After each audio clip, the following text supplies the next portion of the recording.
वह अपने आंगन में बैठी सब्जी काट रही थी। जब उसने देखा कि उसकी जवान बेटी कमरे से बाहर निकली तो अजीब तरह से लंगड़ा लंगड़ा के चल रही थी।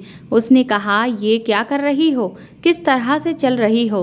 तो उसकी बेटी कहने लगी, इस तरह से नहीं चलूं तो किस तरह से चलूं?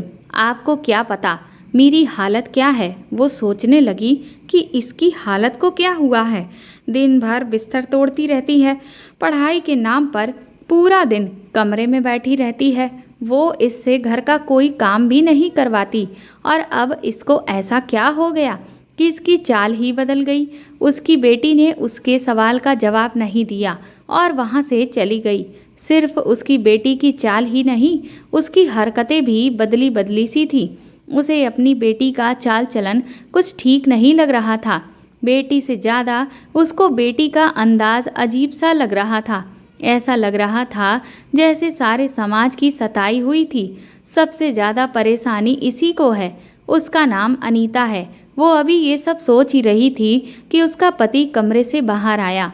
अनीता ने कहा, आप रात को बेटियों के कमरे में सो गए थे? तो वो कहने लगा, हाँ, मैं उनको ट्यूशन पढ़ा रहा था तो वहीं पर सो गया, और अजीब तरह से अंगड़ाई लेने लगा। उसने कहा, आपको जवान बेटियों के कमरे में सोने की क्या नहीं ज़रूरत थी? मुझे तो लगा कि आप सुबह उठकर काम धंधे पर चले गए हो। तो उसका पति कहने लगा, नहीं, अभी काम पर जाऊंगा। वह उसका पति है। वह उसकी हरकतें पहचानती थी। वो अजीब तरह की हरकतें कर रहा था। ऐसा लगता था जैसे उसने बहुत अच्छी रात गुजारी है। उसकी बेटियां आजकल कुछ अजीब सी रहती थीं। एक दिन अनीता की बेटी उसके पास आई और कहने लगी कि मम्मी, तुम्हें क्या बताऊं, इस घर में क्या हो रहा है? उसने कहा, क्या मतलब? तो वो कहने लगी, ये जो पापा हैं हमारे कमरे में आकर सो जाते हैं। तुम्हें पता है ये हमारे साथ क्या करता है? अनीता ने कहा, क्या करता है? तो उसकी बेटी ने ऐसी बात बताई कि वह अपना सर पकड़ के रह गई। उसकी बेटी ने कहा कि पापा रोज रात को हमारे साथ। उसके पति का नाम मुकेश था। वो अनीता से उम्र में कम था। सब कहते थे कि तुझे इतना जवान पति कहाँ से मिल गया? तो वह कहती थी कि मेरी किस्मत अच्छी है। और तुम लोग क्यों जलते हो? मुकेश कहता था कि उसे अपने से बड़ी उम्र की औरतों में दिलचस्पी है, इसीलिए उसने अनीता से शादी की थी और अनीता की जिंदगी उसके साथ बहुत अच्छी गुजर रही थी। घर था, परिवार था, अच्छा पति था, और क्या चाहिए था? उसकी कमाई भी अच्छी थी, घर में पैसे लेकर आता था और अनीता के पास भी कुछ पैसे थे जो उसने जमा किए हुए थे। वह लोगों के कपड़े वगैरह भी सिला करती थी। उसके हाथ में भी कुछ माल वगैरह होता था। बेटियों की पढ़ाई करवा रही थी। अनीता की 3 बेटियां थीं जिनकी उम्र में 1-1 साल का फर्क था, लेकिन पता नहीं चलता था क्योंकि अब तीनों ही जवान हो गई थीं। अनीता के अपने पति के साथ रिश्ते बहुत अच्छे थे। वह लोग पूरे परिवार में मशहूर थे। सब कहते थे कि अनीता के तो भाग खुल गए हैं। अनीता जैसी किस्मत सबकी नहीं होती। अनीता भी जवान और खूबसूरत थी। उसकी 3 जवान बेटियां हैं। ऐसा नहीं लगता था। उसकी बेटियां भी उस पर गई थीं और बहुत ज़्यादा सुंदर थीं। उनको देखकर उसे बड़ी खुशी होती थी। इसीलिए वह चाहती थी कि उसकी बेटियां जिंदगी में कुछ बन जाएं। उनकी पढ़ाई वो करवा रही थी ताकि वह बड़ी अफसर बन जाए। मुकेश बहुत पढ़ा लिखा था। वह अपनी बेटियों को खुद ही ट्यूशन वगैरह पढ़ाया करता था। पर आजकल जो इस घर के हाल चल पड़े थे वह कुछ ज़्यादा ही अजीब थे। एक रात को मुकेश अचानक से उठा और कहने लगा, मैं चलता हूँ। अनीता ने कहा, कहाँ? तो कहने लगा, बेटियों को पढ़ाई करवाने। उसने कहा, इस टाइम? तो मुकेश कहने लगा, अरे तुम्हें नहीं पता, इन लोगों के टेस्ट चल रहे हैं। अब पढ़ाई में क्या दिन और क्या रात। रातों को बैठकर पढ़ना पड़ता है, तब कहीं जाकर अच्छे नंबर आते हैं। तुझे नहीं पता, आजकल बड़ा कंपटीशन हो गया है। अनीता ने कहा, अच्छा, पर जल्दी आ जाना। तो कहने लगा, क्यों? मेरे बिना दिल नहीं लगेगा तेरा? उसने कहा, तेरे बिना मेरा दिल लगता ही कहाँ है। और फिर आज देख, मौसम कितना अच्छा था और तू चल दिया उन्हें पढ़ाने के लिए। उसने कहा, उनकी पढ़ाई ज़्यादा ज़रूरी है। मेरी जान, तू फिक्र नहीं कर, हमारे पास तो सारी ज़िंदगी पड़ी है। कभी कभी अनीता को बड़ी खुशी भी होती थी कि उसके पति को बेटियों की बहुत फिक्र थी, वरना उसे क्या था, वह अपने सारे काम तो कर रहा था, पैसे कमा के ले आता था, उसे भी खुश रख रहा था। अगर ये ना भी करता तो कोई फर्क नहीं पड़ता, लेकिन उसे अच्छा लगता था कि उसे उन सब की इतनी फिक्र है। एक दिन अनीता बाजार में जा रही थी जब उसे उसकी एक सहेली मिली। उसने कहा, क्या हाल है तेरा, और तेरा पति कैसा है?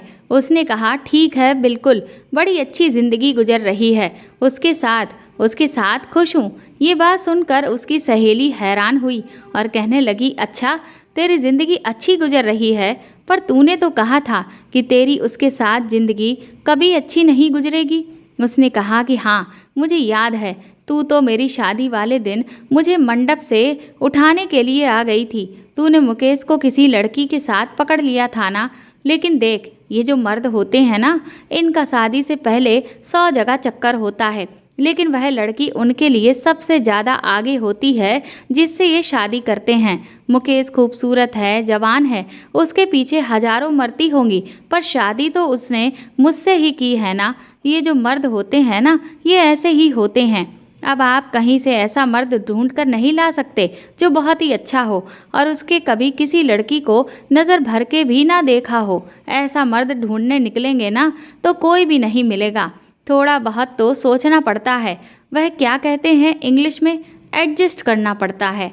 उसकी सहेली कहने लगी, हाँ, मुझे पता था कि तू बड़ी अच्छी तरह से एडजस्ट कर लेगी, लेकिन ये नहीं पता था कि इतने सालों तक कर लेगी। चल, अच्छी बात है, कोई अपने घर में खुश रहे तो हमें क्या, पर तेरा पति आंखों का बड़ा कच्चा है, उसकी आंखें बड़ी मटकती हैं। अनीता ने कहा, अब नहीं ऐसा होता है, अब तो मैं ही हूँ, मैंने ही उसे अपनी उंगली पर लपेट लिया है। उन दोनों सहेलियों ने हंसना शुरू कर दिया। उसकी सहेली ने कहा, ये तो फिर बहुत अच्छा हुआ, अगर तूने ऐसा कर लिया है तो और क्या चाहिए। चल ठीक है, मैं चलती हूँ, घर बदल रही हूँ, इसीलिए बहुत बिजी हूँ। अनीता ने कहा, जब घर बना ले तो मुझे बताना, मैं तेरे घर तुझसे मिलने आऊँगी, साथ ही साथ तेरा घर भी देख लूँगी। उसने कहा, तू आ जाना, लेकिन अपने पति को लेकर ना आना। अनीता ने कहा, ये क्या बात कर दी, पति को लेकर क्यों ना आऊँ? तो उसकी सहेली ने कहा, मुझे गलत ना समझना, पर मेरी जवान बेटी है। अनीता ने कहा, कैसी बातें कर रही है तू? उसकी सहेली बोली कि उस पर तुझे भरोसा है, पर मुझे नहीं। अनीता को पता था कि वह मजाक कर रही है, इसीलिए उसने उसकी बात का बुरा नहीं माना। वह इस बात को मान गई कि खूबसूरत मर्द के पीछे अगर बहुत सारी लड़कियां हों तो उसमें कसूर लड़कियों का है, उस मर्द का नहीं। अब तो ये रोज रोज होने लगा। उसका आदमी मुकेश बेटियों के कमरे में पढ़ाई करवाने के बहाने जाता और वहाँ पर बैठ जाता। वह उसका इंतज़ार करती रहती।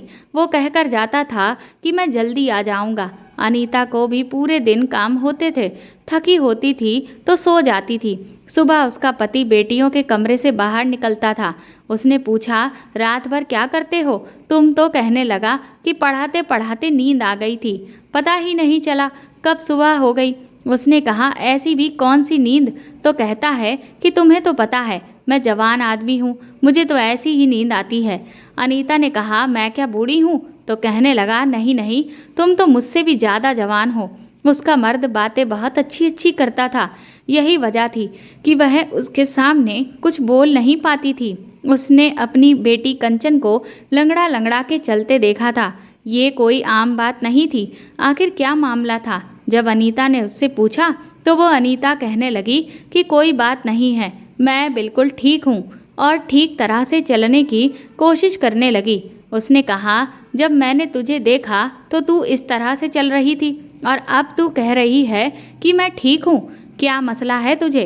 तो उसकी बेटी कहने लगी, कोई मसला नहीं है। वो अनीता से नज़र नहीं मिला रही थी, शायद कोई बात थी जो वह छुपा रही थी। एक दिन उसकी तीनों बेटियां उसके पास आकर बैठ गईं और कहने लगीं कि मम्मी, हमने कभी ख्याल नहीं किया, लेकिन आपने हमारे लिए बहुत कुछ सहा है, हमें आपसे बहुत लगाव है, आप अब हमें बहुत अच्छी लगती हैं। अनीता ने उनको प्यार किया और कहा, क्या हो गया आज तुम तीनों मेरे पास आकर बैठ गई हो? तो कहने लगी, कुछ नहीं, बस हमें एहसास हो गया है कि आप बहुत अच्छी इंसान हैं, आपने हमेशा अपने बारे में नहीं बल्कि हमारे बारे में सोचा है। अनीता ने कहा, कोई बड़ी बात नहीं, माँ तो ऐसी ही होती है और मुझे तो हमेशा से ही तुम लोगों का ख्याल रखना अच्छा लगता है। तुम लोगों को आज क्या हो गया है? थोड़ी देर के बाद वो ये देखकर वह हैरान रह गई कि वह तीनों ही रोने लगी। लेकिन जैसे ही मुकेश वहाँ पर आया और उसने उन तीनों को देखा तो वह फौरन अपने आंसू साफ करने लगी। अनीता ने कहा, देखो तो तुम्हारी बेटियां आज कैसे रो रही हैं। पता नहीं इनको क्या हो गया है। लगता है इन सब ने कोई इमोशनल फिल्म देख ली है। तो वह हंस पड़ा और उसने कहा कि फिल्म तो नहीं देखी, लेकिन लगता है इनके दिमाग खराब हो गए हैं। अनीता ने कहा, तुम क्यों गुस्सा कर रहे हो? तो कहने लगा, इसलिए क्योंकि आज कंचन का जन्मदिन है और ये घर में इस तरह का रोना धोना मचाए है। कंचन हैरान रह गई। आज तो सच में ही उसका जन्मदिन था और वह अपना जन्मदिन बहुत खुशी से मनाया करती थी, लेकिन इस बार भूल कैसे गई?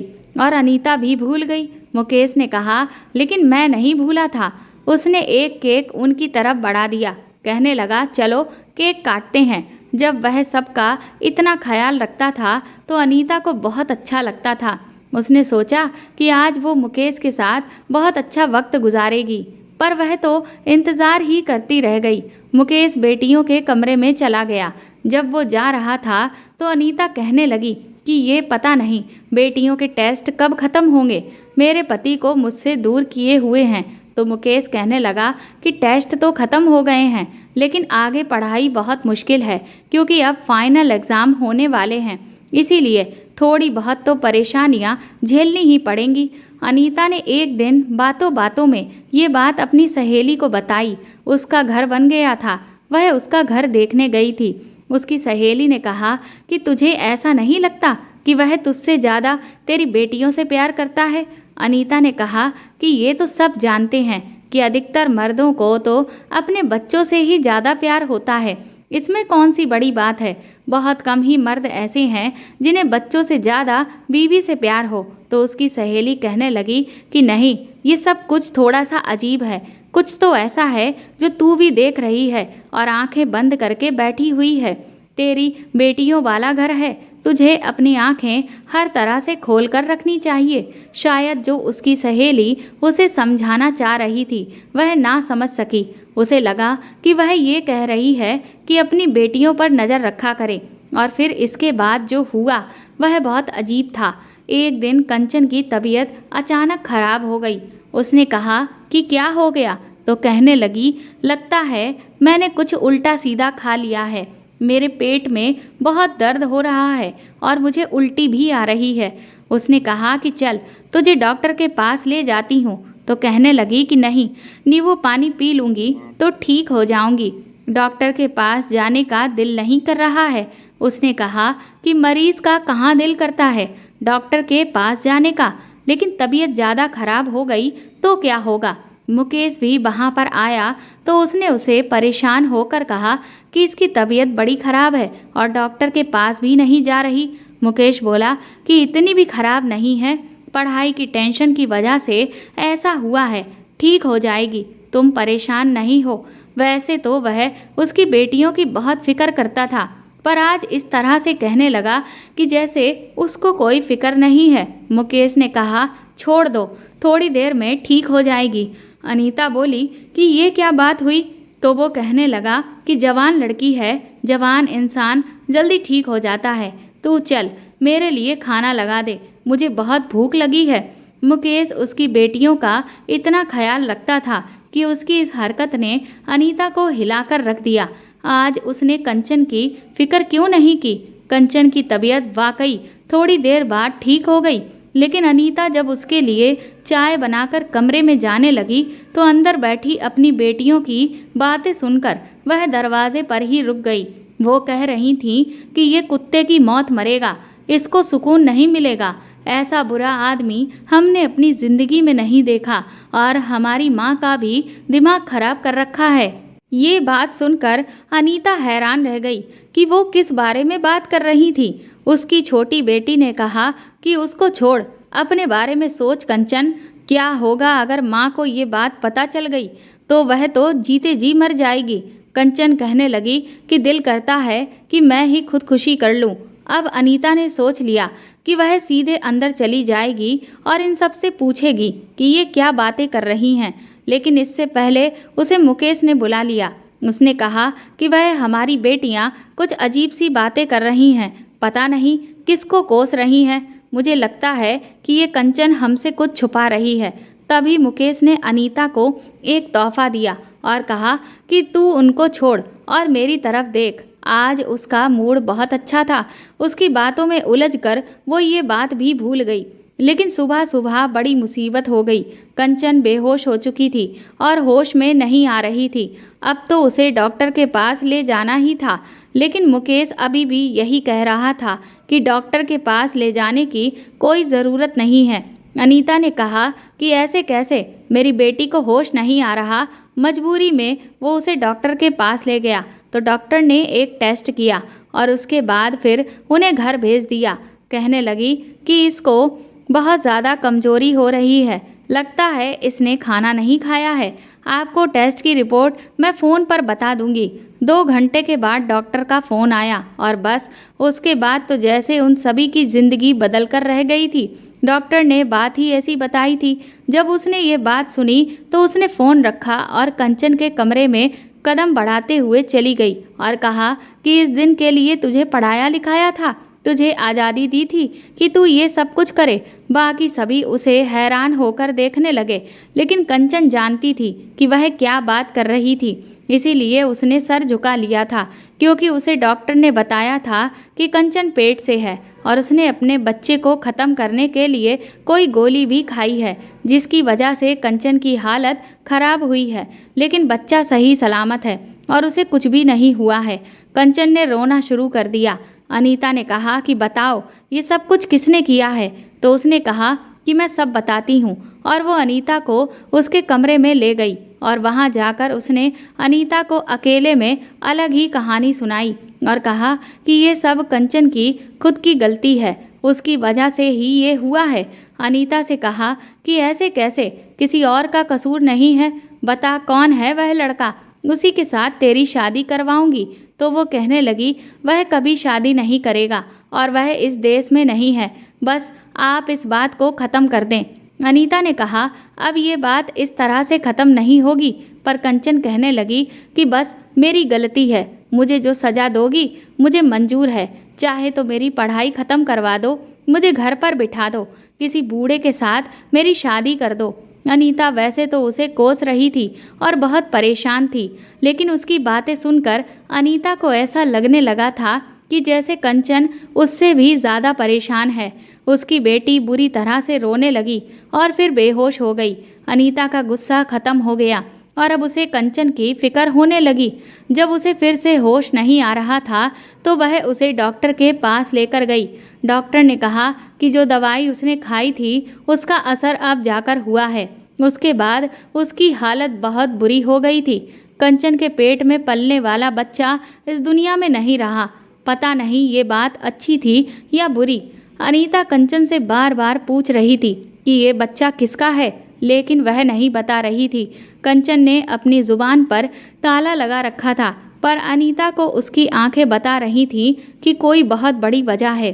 कंचन तो उसकी अच्छी बेटी थी, पढ़ाई में भी बहुत अच्छी थी, वह सबसे बड़ी थी, खूबसूरत थी, समझदार थी। अचानक से इतनी लापरवाही उससे कैसे हो सकती है। वह बहुत परेशान थी। जब रात हुई तो अनीता ने देखा कि उसका पति उसके कमरे में आया और आते ही उस पर हाथ उठाना शुरू कर दिया। उसे बुरी तरह से मारने लगा। वह चिल्लाने लगी, लेकिन उसे कोई बचाने नहीं आ रहा था। वह उससे कह रहा था मैं तुझे नहीं छोड़ूंगा। वह हैरान थी कि आखिर उसकी गलती क्या है, उसने किया क्या है, लेकिन वह नहीं रुक रहा था। उसने उसकी हालत खराब कर दी और वह अचानक से चीख मार कर उठी। तब उसने देखा कि मुकेश तो सो रहा था और ये सब एक सपना था। मुकेश भी जाग गया। उसने कहा क्या हो गया? अनीता ने कहा वो मैंने एक बुरा सपना देखा है। उसने कहा तुझे अब तक इस तरह के सपने आते हैं? तो अनीता ने बताया कि जब वो परेशान होती है तो उसे ऐसे सपने आते हैं। तू भी क्या सोचता होगा ना, हमारे घर भी कैसी मुसीबत है, कंचन ने इतना बड़ा कदम कैसे उठा लिया। उसने कहा, मैं कुछ नहीं सोचता हूँ। आजकल ये सब कुछ बहुत हो रहा है, इस बात को यहीं पर ख़त्म कर दे। उसकी हालत भी अब पहले से ठीक है और वह मामला भी ख़त्म हो गया है, नहीं तो हम किसी को मुंह दिखाने के काबिल नहीं रहेंगे। अनीता ने कहा कि अब कौन सा मुंह दिखाने के काबिल रहे हैं, पता चल जाता कि आखिर ये सब कुछ किया किसने है। मुकेश ने कहा कि पता चल जाता तो क्या हो जाता, तो भी क्या कर लेते। कोई भी अपनी गलती की जिम्मेदारी लेने को तैयार नहीं होता है, लेकिन तुम शुक्र करो कि जो होना था हो गया। अपनी बाकी की बेटियों को संभाल कर रखना होगा। अनीता ने कहा कि अब कंचन को पढ़ाएंगे नहीं, बस इस 10वीं परीक्षा में बैठाकर उसके बाद सब खत्म। तो उसने कहा, नहीं नहीं, इसमें उसकी कोई गलती नहीं है। अनीता ने कहा कि तुम्हें इसकी इतनी फिक्र क्यों है। तो वह कहने लगा कि फिक्र नहीं करूं तो क्या करूं, बेटियां हैं मेरी। एक दिन अनीता अपनी सहेली के घर गई और परेशानी में उसने उसको सब कुछ बता दिया। वह थोड़ी सी उल्टी सी बातें ज़रूर करती थी, लेकिन थी तो अनीता की सहेली ही। उसने कहा, मैं तुझे पहले ही कह रही थी कि मसला बाहर का नहीं, तेरे घर के अंदर ही है। उसने कहा, तू आखिर क्या कहना चाहती है, उसे खुलकर बता दे। उसकी सहेली बोली कि मुझे खुलकर कुछ नहीं बताना, लेकिन तुझे खुद ये सब कुछ समझना होगा। देख, तेरे घर में कौन है, तेरी बेटियां कहाँ जाती हैं, उनके कमरे में कौन जाता है, कौन है ऐसा जो उनके साथ ये सब कुछ कर सकता है। तुझे बहुत बारीकी से हर बात के बारे में सोचना पड़ेगा, तब जाकर तू ये पता कर पाएगी कि ये सब कुछ किसने किया है। नहीं तो इसी तरह सोच सोच कर ही पागल हो जाएगी, लेकिन मिलेगा कुछ नहीं। वो ठीक कह रही थी, कोई तो ऐसी बात थी जिसको वह देख नहीं रही थी और आजकल बहुत परेशान थी। अनीता ने एक दिन मुकेश को किसी से फ़ोन पर बात करते सुना। वो कह रहा था, मैं तो बहुत खुश रहता हूँ, मेरे साथ बहुत अच्छा हो रहा है, मेरे आसपास तो परियां ही परियां हैं। इस बात पर वह हंसने लगा। एक तरफ उनके घर में इतना बड़ा तूफान आया था कि अभी तक कोई भी नॉर्मल नहीं हो पाया था, तो दूसरी तरफ ये इतना खुश होकर कैसे बात कर रहा था। कहने लगा, ये औरतें बड़ी झल्ली होती हैं और मेरी वाली बड़ी पागल है। अनीता अचानक से कमरे के अंदर चली गई तो उसने फ़ोन बंद कर दिया। उसने कहा, किससे बात कर रहे थे? तो कहने लगा, वो मेरी बुआ है ना, आगरा वाली, उससे बात कर रहा था। उसने कहा, आज उनको तेरी याद कैसे आ गई? तो कहने लगा, बस आ गई होगी। साफ पता चल रहा था कि वह झूठ बोल रहा था और कोई बहुत बड़ा झूठ बोल रहा था। उसके दिमाग में इतना कुछ चल रहा था कि उसको ये पता ही नहीं चला कि वह अपने रिश्तेदार के बारे में अनीता से ये कह रहा है कि वह जिंदा है, जबकि वह तो मर चुकी थी। मुकेश की बुआ तो कुछ साल पहले मर चुकी थी। अनीता को अचानक से उसकी सहेली की बातें समझ आने लगी कि वह किस तरफ इशारा कर रही थी। अब उसे समझ आ गया कि मुकेश ही था जो उसकी बेटियों के कमरे में जाता था और अनीता बेफिक्र होकर सो जाती थी। अब उसके पास एक ही रास्ता था, अगर मुकेश से सवाल करती तो वह झूठ ही बोलता। उसे ये जानने के लिए एक बढ़िया से प्लान की ज़रूरत थी, वह कमरे में क्या करता था, और अनीता के दिमाग में प्लान आ चुका था। उसने सोच लिया कि वह चुपके से अपनी बेटियों के कमरे में छुप जाएगी। सुबह उसने उनके कमरे में एक अलग से अलमारी रखवा दी। कंचन कहने लगी, इस अलमारी को यहाँ क्यों रख रही हो? तो अनीता ने कहा, बाहर जगह नहीं है इसलिए। अनीता का इरादा अलमारी के पीछे छुपने का था, क्योंकि अगर वह उसके पीछे छुपी तो किसी को पता ना चल पाएगा कि वह वहाँ पर खड़ी है। शाम हो गई तो उसने आज मुकेश से कहा कि मैं अपनी सहेली मीता के घर जा रही हूँ। मीता की तबीयत ठीक नहीं है, उसके पति भी घर पे नहीं है और बच्चे भी नानी के घर गए हुए हैं, वो अकेली है। आज रात को मैं वहीं पर रुकूंगी। अनीता चाहती थी कि मुकेश ये सोचे कि वह घर पर नहीं है, ताकि वह बेफिक्र हो जाए और जो भी करना चाहता है खुलकर करे। जबकि अनीता शाम होते ही अलमारी के पीछे छुप गई। उसकी बेटियों ने खाना खाया और वह कमरे में ही बैठे थे। जैसे ही रात हुई तो कुछ ऐसा हुआ कि अनीता हैरान रह गई। मुकेश कमरे में दाखिल हुआ। इसमें ऐसी कोई बात नहीं थी, वह इस समय उन्हें पढ़ाया करता था, पर मुकेश ने आते ही कहा, बस करो, ये पढ़ाई और काम पर लगो। अनीता सोचने लगी, ये क्या कह रहा है कि पढ़ाई बस करो, ये तो इनको आता ही पढ़ाने के लिए था। इसके बाद मुकेश ने उसकी छोटी बेटी को कहा, आज तेरी बारी है। फिर वहाँ वह सब होने लगा जो देखकर अनीता को ऐसा लगा कि मुकेश ने उसके घर को नरक बना दिया है और उसकी बेटियाँ मुकेश के हाथों इस्तेमाल हो रही थीं।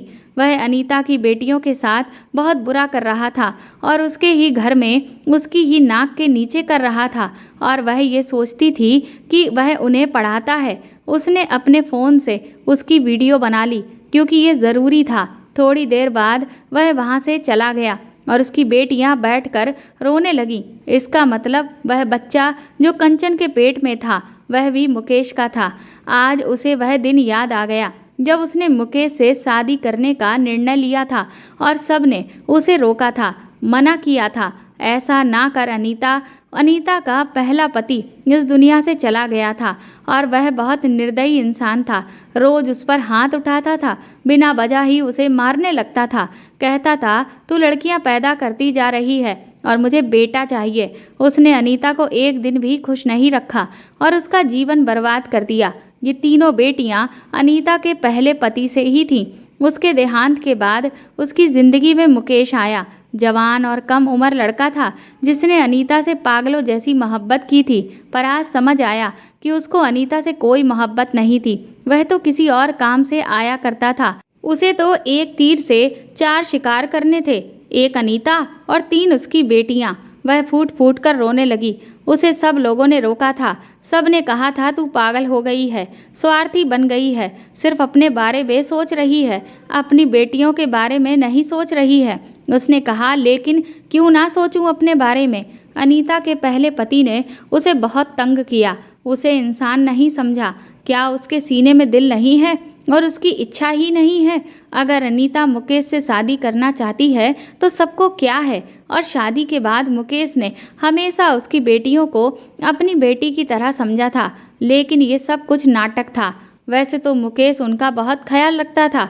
वह तो भूल ही गई थी मुकेश उसकी बेटियों का सौतेला बाप है। इतना ख्याल तो उसकी बेटियों का उनका अपने बाप ने भी नहीं रखा था। अनीता का कसूर यही था कि उसने मुकेश पर बहुत ज़्यादा भरोसा कर लिया था। उसे ऐसा नहीं करना चाहिए था। इसीलिए कहते हैं, सब कुछ कभी एक जैसा नहीं रहता। उसे सोचना चाहिए था, गलती उसकी थी। मुकेश कमरे से चला गया और वह अपनी बेटियों के सामने आ गई। उसे देखकर वह हैरान रह गईं और उनको पता चल गया कि वह सब कुछ जानती है। उसने कहा कि तुम सब ने मुझे बताया क्यों नहीं? बताती तो उन्होंने रोते हुए कहा कि मुकेश ने कहा था कि तूने अपनी माँ को सब कुछ बताया तो मैं तुम्हारी माँ को जान से मार दूंगा, उसे ख़त्म कर दूंगा। हम ऐसा नहीं चाहते थे क्योंकि आपके अलावा हमारा कोई था ही नहीं, इसलिए हम डर गए। उसने हमें कहा था कि मैं तुम्हारी माँ को बहुत आसानी से ख़त्म कर सकता हूँ और वह ऐसा कर भी सकता था। फिर कंचन के साथ जो कुछ हुआ उसका जिम्मेदार भी मुकेश है और ये बहुत वक्त से हो रहा है। अनीता ने कहा कि तुम लोगों को कुछ तो बताना चाहिए था। तुम्हारा अपना बाप जैसा भी था लेकिन डरपोक नहीं था, बहुत बहादुर आदमी था। तुम्हारे अंदर उसी का खून है। उसकी बेटियां बहुत रो रही थीं, पर अनीता ने उनको कहा कि बस अब सब खत्म हो गया, अब मैं तुम सबका बदला लूँगी, तुम फिक्र नहीं करो। कंचन ने कहा कि आप क्या करोगी? उसने कहा कि मैंने सोच लिया है कि मैं क्या करूँगी। तुम लोग अपना सारा सामान बांध लो और अपने स्कूल जाने की तैयारी करो, क्योंकि हम ये शहर हमेशा के लिए छोड़कर जाने वाले हैं। 1 हफ्ता है तुम लोगों के पास, अपनी तैयारी करो, पर किसी को बताना नहीं। अनीता से उसकी बेटियों ने कहा कि शहर छोड़ने से क्या होगा? उसने कहा कि मुकेश हमें तलाश कर लेगा। अनीता बोली, बस तुम लोगों को जो कहा है वह करो, बाकी मैं देख लूँगी। अनीता ने अपनी बेटियों को भी समझा दिया था कि क्या करना है और कैसे करना है। मुकेश को पता भी नहीं था कि उसके साथ क्या होने वाला था। वह बिल्कुल अनजान था। अनीता बहुत सावधानी से अपने प्लान को अंजाम दे रही थी, क्योंकि अब वह गलती नहीं कर सकती थी। पहले ही उससे बहुत बड़ी गलती हुई थी। उसकी दोस्त जानती थी कि मुकेश एक बुरा इंसान था। जब उसका मुकेश से अफेयर होने लगा था तो उसने अनीता को बताया था कि अभी भी उसके पास वक्त है पर उस वक्त वह पागल हो चुकी थी क्योंकि उसे कभी मोहब्बत मिली ही नहीं थी। इसलिए जब मुकेश ने अनीता से कहा था कि उसे हमेशा खुश रखेगा तो उसने यकीन कर लिया, क्योंकि उसने कहा कि वो अनीता से बहुत मोहब्बत करता था, उसकी बेटियों को अपनी बेटियां समझेगा। वह शुरू में ऐसा ही था।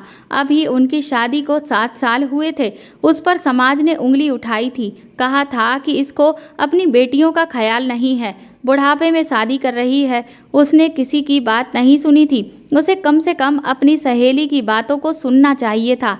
और मुकेश एक बिगड़ैल इंसान है, ऐसे लोग कभी नहीं सुधरते हैं। उसे मुकेश पर अंधा विश्वास नहीं करना चाहिए था, उसे उस पर नज़र भी रखनी चाहिए थी। अनीता ने पुलिस वालों को उसने सारे सबूत दे दिए थे, वीडियो भी उन्हें दे दिया था।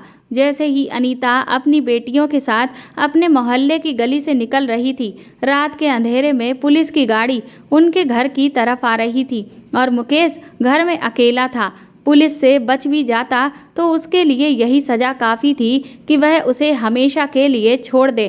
अनीता को पहले ही रात को नींद नहीं आती थी, अब तो बिल्कुल भी नहीं आती। ऐसा लगता है कि उसकी बेटियों के साथ जो कुछ हुआ वह मुकेश ने नहीं, उसने किया है। वह दूसरे शहर में आ गए हैं, उसकी बेटियों की पढ़ाई पूरी हो गई है, नौकरी करती हैं वह, और वह भी अपना घर चलाती है। लेकिन फिर भी अनीता को ऐसा लगता है कि ये सब कुछ उसकी बेवकूफ़ी की वजह से हुआ। अपने आप को बहुत बुरा भला कहती है। रात को उसे नींद नहीं आती। कंचन अपनी माँ को उदास देखती थी। एक दिन कंचन अनीता के पास आई और बोली कि आप खुद को गुनाहगार मत मानो, आपने तो उस पर विश्वास किया था, पर आज की दुनिया ऐसी नहीं है कि किसी पर अंधा विश्वास किया जाए। जो होना था वो तो अब हो गया है, अब हम आज़ाद हैं और हम सब के दिल में आपके लिए कोई भी बैर नहीं है। हकीकत तो ये है कि ठगा तो आपको भी गया है, आपके जज्बातों के साथ खेला गया है। अनीता ने अपनी बेटी कंचन को गले से लगा लिया और अब अनीता अपनी बेटियों के साथ खुशी खुशी रह रही है और मुकेश वो जेल में सड़ रहा है। दोस्तों, आज की दुनिया में अच्छे लोग बहुत कम हैं। अंधा विश्वास किसी पे भी ना करें। आज के वक्त में बहुत सी महिलाएं अपने घर में भी सुरक्षित नहीं हैं, इसीलिए सतर्क और सावधान रहें। तो दोस्तों, आपको ये कहानी कैसी लगी हमें कमेंट करके ज़रूर बताएं और प्लीज़ इस कहानी को ज़्यादा से ज़्यादा शेयर और लाइक करके मेरे चैनल को सपोर्ट करें। साथ ही अगर आप चाहें तो मुझे सुपर थैंक्स भी खरीद कर दे सकते हैं। सुपर थैंक्स का ऑप्शन आपको इस वीडियो के नीचे दिए हुए सभी ऑप्शंस में दिख जाएगा, जो कि हार्ट शेप में बने हुए डॉलर के साइन के तौर पर है। और अगर आप मेरे चैनल पर नए हैं तो सब्सक्राइब करके बेल आइकन को ज़रूर दबा दीजिएगा, ताकि आगे भी मैं आपको ऐसी ही अच्छी कहानियाँ सुनाती रहूँ। Thank you.